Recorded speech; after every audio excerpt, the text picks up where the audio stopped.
There's no disputing that intermittent fasting remains one of the most popular diet trends sought after. Google even listed it as the most searched for one a few years back. Of course, the potential for weight loss is at the forefront of its acclaim, but many people do so for its health prospects too.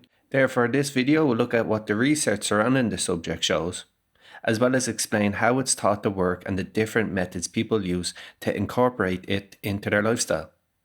But before that, as always, please take note of our disclaimer. Essentially, intermittent fasting is not intentionally eating for a period of time each day or week for a specific purpose, be it weight loss ambitions, health, or both. It stems from many cultures worldwide who've used fasting for religious purposes for millennia. As one example, people of the Islamic faith will fast for around 15 hours daily for a month between sunrise and sunset during the Ramadan period yearly, and is a tradition that has been ongoing since 1610 AD. Most people are aware of the standard way of doing intermittent fasting, i.e. the time-restricted eating method, with a daily 16-hour fasting period and an 8-hour eating window, or with shorter or even longer fasting depending on the person. But you can also do it through alternate day fasting or the 5-2 diet. Unlike the time-restricted eating method, where there's no defined daily calorie limits during the eating window, which certainly doesn't mean you can eat whatever you want, as we still need to be in a caloric deficit regularly for weight loss, the latter two have a limit of about 600 calories on fasting days. Alternate day fasting is exactly what it sounds like, fasting every other day, while the 5-2 diet is eating normally on 5 days of the week and fasting on 2. For example, on the 5-2 diet, you might eat like you usually would every day of the week except Mondays and Thursdays.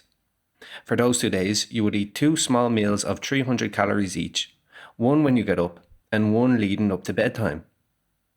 Now, when you hear that level of calories, you'd be right in thinking it sounds quite drastic, especially since we always hear that we shouldn't intake less than 1300 calories daily in order to intake enough minerals and vitamins to support our overall health. But as long as there are breaks between the fasting days, it's thought that this circumvents that likelihood. As such, it's important to space out the fasting days for people undertaking the 5-2 diet. Okay, so now we've a better idea of what intermittent fasting is and the different ways of going about it. How is it thought to help health? The main way is, unsurprisingly, through the facilitation of weight loss through the limited eating window allowed by the diet. Mandel et al. In 2022 proposed that undertaking the diet can lead to an average of 20% unintentional reduction in caloric intake. But again, we won't be diving too deep into this diet's effectiveness for weight management compared to others in this video, and instead mostly center in on the health benefits. However, if you are interested in undertaking our evidence-based and results-backed personalized Plato weight management program, please click the link in the right-hand corner of the video or follow the link in the description.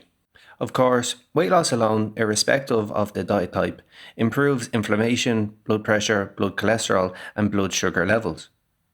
However, evidence suggests that doing so through intermittent fasting could elevate these benefits for health even further, since studies show an improvement for them in trials where participants weren't losing weight. There are a couple of theories laid out for why this is.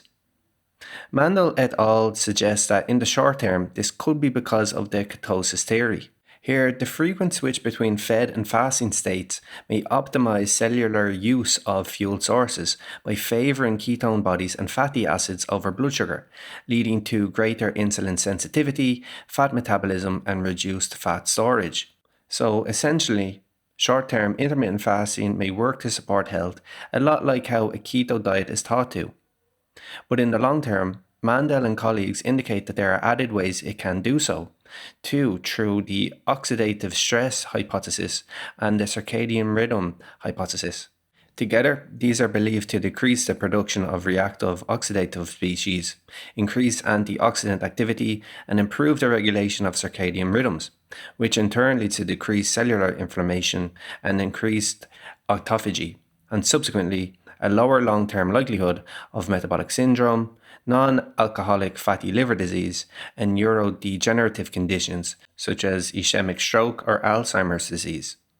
Also, there is some research showing that intermittent fasting may improve longevity, seizure control in epilepsy, cognitive functioning in Alzheimer's disease, and lowered self-reports of disability in multiple sclerosis. So there are health prospects for people of a normal weight category in addition to those overweight. Other areas where people report benefits are better psychological and spiritual health. For psychology in particular, maybe this is partly due to the reduced brain fog that comes through reaching ketosis. Nevertheless, the number of clinical studies conducted on human subjects is limited and still in its infancy for these possible benefits of intermittent fasting for health. So more research needs to be carried out before any recommendations can be made. Furthermore, there is some research indicating that intermittent fasting could help manage type 2 diabetes too. For example, a study in 2014 compared subjects undertaking a regular weight loss diet to intermittent fasting. The results of the study showed that while both groups obtained a reduction in insulin levels, the intermittent fasting group scored better on lowering fasting blood sugar levels. However, it's crucial to point out that intermittent fasting does pose a higher risk for hypoglycemia in diabetics.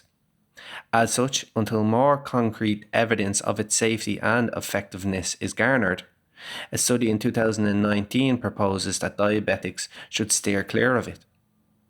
Other populations not recommended to follow it are those with hormonal imbalances, the elderly, in addition to pregnant and breastfeeding women. Moreover, people with eating disorders alongside underweight people with a BMI under 18.5 are also not recommended to use intermittent fasting. Again, highlighting the importance of consulting a doctor before trying out the diet. Other potential downsides of the diet are that long-term, alternative day fasting, for instance, has been proposed to reduce muscle mass in normal weight subjects. In comparison, several side effects often arise from following intermittent fasting. Firstly, because of the lack of food for a significant amount of time associated with the eating pattern, one's blood sugar levels will be much lower than usual, and with that they'll probably experience exacerbated energy, mood, hunger and concentration while they adjust to it. Next, because their eating rhythm will change after years of the body adapting to regular eating intervals, their digestive system is more likely to be negatively affected, causing constipation, diarrhea, nausea, and bloating. Also, another potential side effect of fasting that's often overlooked is dehydration. You must remember that we don't just get our overall water intake day to day from cups of water, but also from the water content of food. In fact, this accounts for as much as 1/5 of our daily intake of it. Accordingly, during the fasting periods, you won't be taking as much water as you would normally, which adds to the potential for digestive problems. So if you do set out to do intermittent fasting, make it a point to add in more water consumption, especially during the fasting period. And lastly, other potential side effects of the diet are bad breath, headaches, and sleep disturbances. Have you anything else to add to intermittent fasting's pros or cons for health? We'd love to hear from you in the comments section down below. Additionally, if you're new here, make sure to like and subscribe to our channel. So that has been our video. Thanks for watching, and I'll see you next time.